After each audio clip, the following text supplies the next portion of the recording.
এটা আপনার নম্বর? রুহানা বুঝতে পেরেছিল এই আমিটা জিহাদ, পরিচিত যে কারোর নাম্বার সে ফোনে সেভ করে রাখে, এমনকি প্রয়োজনে কলেজ ভার্সিটির ক্যারানের নাম্বারও। রুহানি একবার চৈতির দিকে তাকালো। ও ফোন নিয়ে আকাশের ছবি তুলছিল।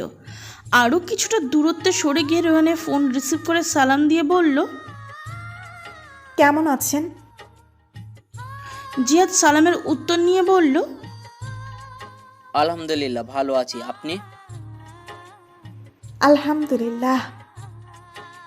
কথাটি বলার সময় রুহানের ভিতর থেকে চাপা দীর্ঘশ্বাস বেরিয়ে আসে, যেটা জিহাদও শুনতে পায়। আর সে এটা আন্দাজ করে নেয় রুহানা ভালো নেই। জিহাদ বলল, কি করছেন এখন? সাথে হারছি।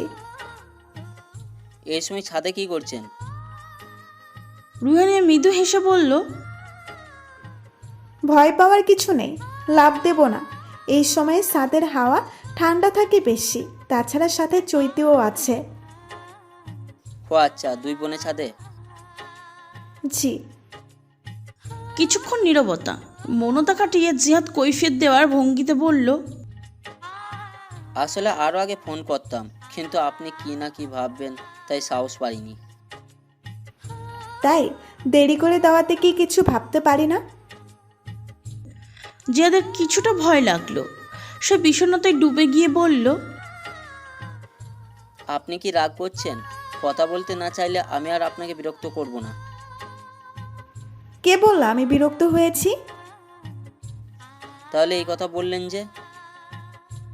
আপনি অযথা কৈফিয়ত দিলেন, তাই আপনার কথার পিঠে ওই কথাটি বলেছি। বিরক্ত হইনি। থ্যাঙ্কস টু আল্লাহ। কথাটা বিড়বিড় করে বলে গলা খাকারে দিয়ে ফের বলল, একটা কথা বলবো? বলুন। কিছু মনে করবে না তো? বকবে নাও তো? আচ্ছা। আপনি তো ধানমন্ড আছেন তাই না? জি। আমি মসানপুরে থাকি, দূরত্ব কিন্তু খুব বেশি নয়। তাই বলছিলাম যে দেখা করবেন আজ এক্ষুনি। সাহস নিয়ে কথাটা বললেও মনে মনে জিহাদের একটু ভয় পাচ্ছিল। রুহানিয়া আবার না তাকে ছেঁচড়া ভেবে বসে।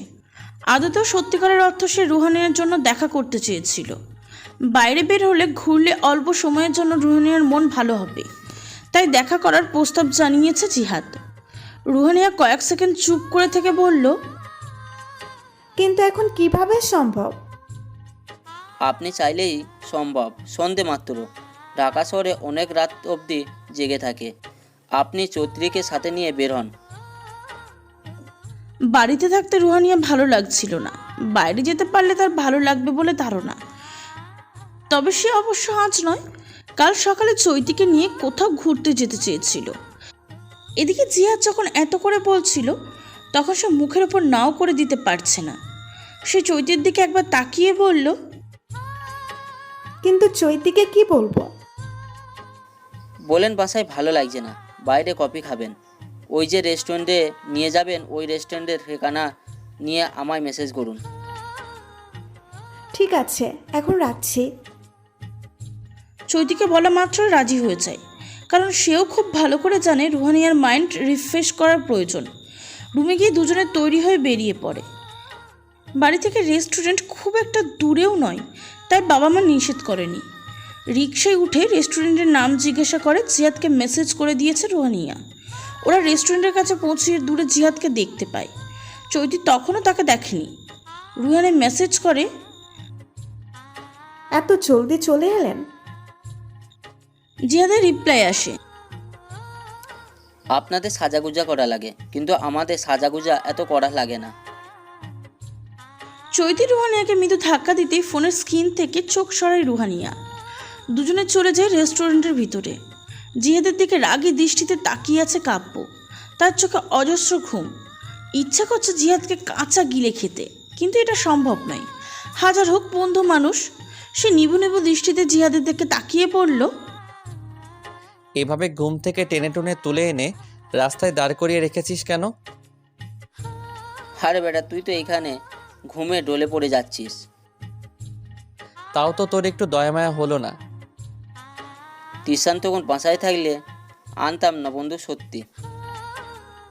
নাটক বন্ধ কর, কেন এসেছি আমরা সেটা বল। রোহানিয়ার সাথে দেখা করতে। চোখ বড় বড় হয়ে যায় কাব্যর।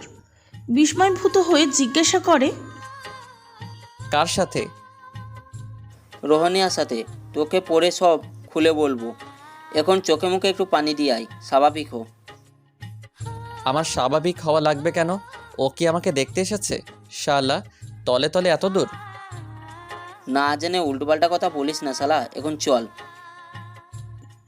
রেস্টুরেন্টে গিয়ে জিহাদকে আগে পাঠিয়ে দিয়ে কাব্য ওয়াশরুমে যায়। মেয়ে মানুষের সামনে কি আর এমন এলোমেলো হয়ে যাওয়া যায়? মান ইজ্জতেরও তো একটা ব্যাপার আছে। বাসা যেই টি শার্ট পরে ঘুমিয়েছিল সেটাই পরে এসেছে, শুধু উপরে একটা শার্ট জড়িয়েছে। শার্ট টেনে টেনে ঠিক করে চোখ মুখে পানি দিয়ে ঘুমু ঘুমু ভাবটা দূর করলে বললে মিথ্যা বলা হবে, কারণ ঘুম ভাবটা তার এখনও কাটেনি। সে চেষ্টা করছে। চুলগুলো পানি দিয়ে ভিজিয়ে হাত দিয়ে ঠিক করতে করতে ভিতরে ঢোকে। তার দিকে পিঠ করে বসেছিল রুহানিয়া আর চৈতি। কাব্যকে দেখে বসার জায়গা করে দিয়ে জিয়াদ একটু সরে বসে বলল, এখানে বস।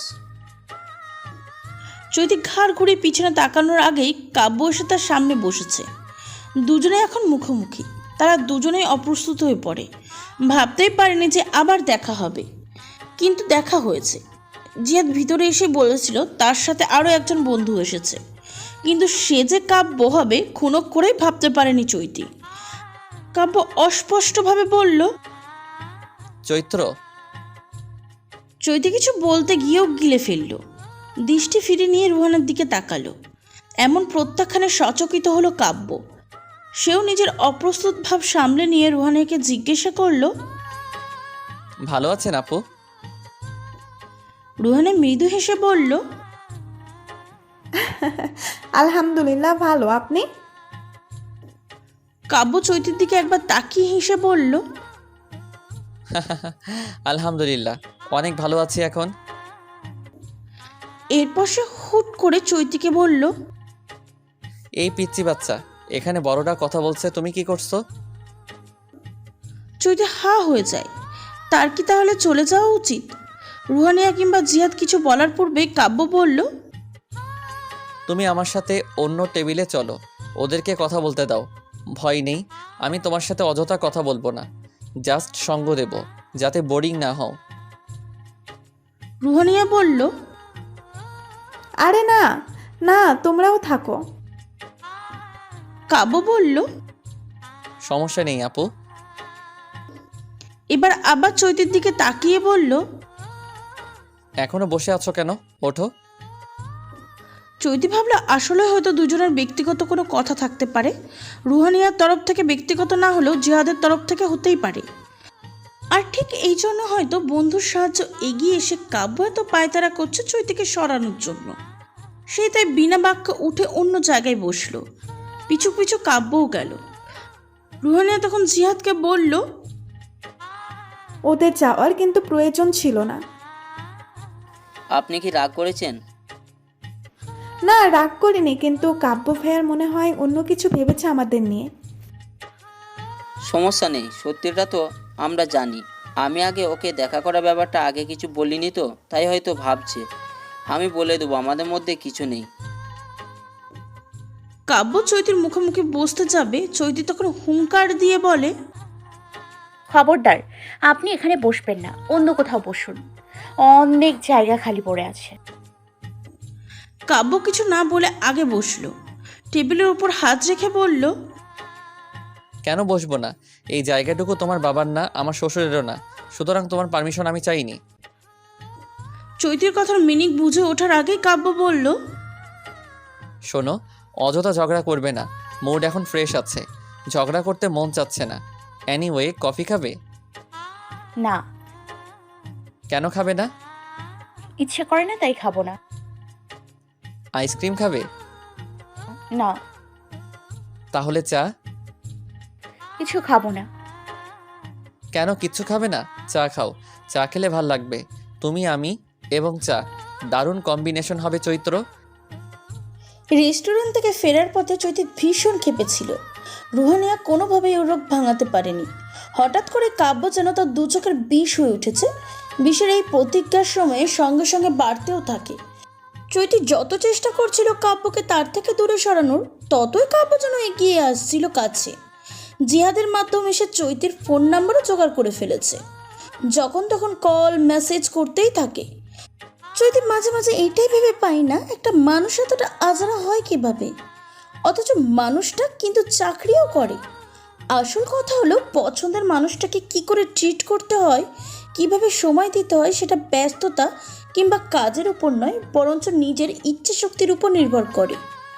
বি, শুধু যে কাব্য চৈতির হাওয়া বদল হচ্ছিল তাই নয়, জিহাদ রুহানিয়ার মাঝে হাওয়া বদল ঘটছে ব্যাপক। জিহাদের সঙ্গ পেয়ে রুহানিয়া অনেকটাই মুভ অন করে ফেলেছে। সে বাড়িতে কথা বলে সিদ্ধান্ত নিয়েছে এখানে থেকেই চাকরি করবে। ওর সিদ্ধান্ত কেউ যদি সবচেয়ে বেশি খুশি হয়ে থাকে তাহলে সে হচ্ছে জিহাদ। কাব্য অফিসে থেকে বাসায় ফিরেছে মিনিট 15 হবে। শুভ্র এখন পুতুলকে নিয়ে আলাদা বাসায় থাকে। তিয়াস এখনও ফেরেনি। আগে 4 বন্ধু একসাথে ব্যাচেলার থাকতো। কাব্য ফ্রেশ হয়ে এসে ফোন নিয়ে শুয়ে পড়ে। পাশে এসে বসে জিহাদ, পিঠ চাপড় দিয়ে বলে,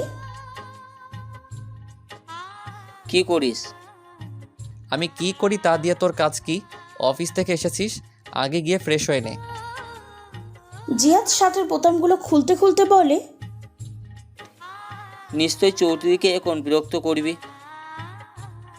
কাব্য উঠে বসে খেপে গিয়ে বলে, এই শালা, বিরক্ত কেন বলছিস? আমি ওকে বিরক্ত করি নাকি? তোর কল বা মেসেজে তো ও বিরক্ত হয়। এটাকে বিরক্ত বলে না, ভালোবাসার প্রথম ধাপ বলে। এখন আমার এসব পাগলামি ওর ভালো লাগছে না। যখন ও নিজেও ভালোবেসে ফেলবে তখন দেখবি এসব পাগলামি দেখার জন্যই মুখিয়ে থাকবে। তাই ও তোকে ভালোবাসবে এটা শিওর কিভাবে তুই? আলবৎ ভালোবাসবে। এতটা ভালোবাসা ইগনোর করা কোনো মেয়ের পক্ষে সম্ভব নয়, বুঝলি? বুঝলাম। এখন আমার কথা শোন। কাব্য তখন চৈতিকে কল দিচ্ছিল। ফোনের স্ক্রিনে দৃষ্টি রেখেই বলল, কি কথা?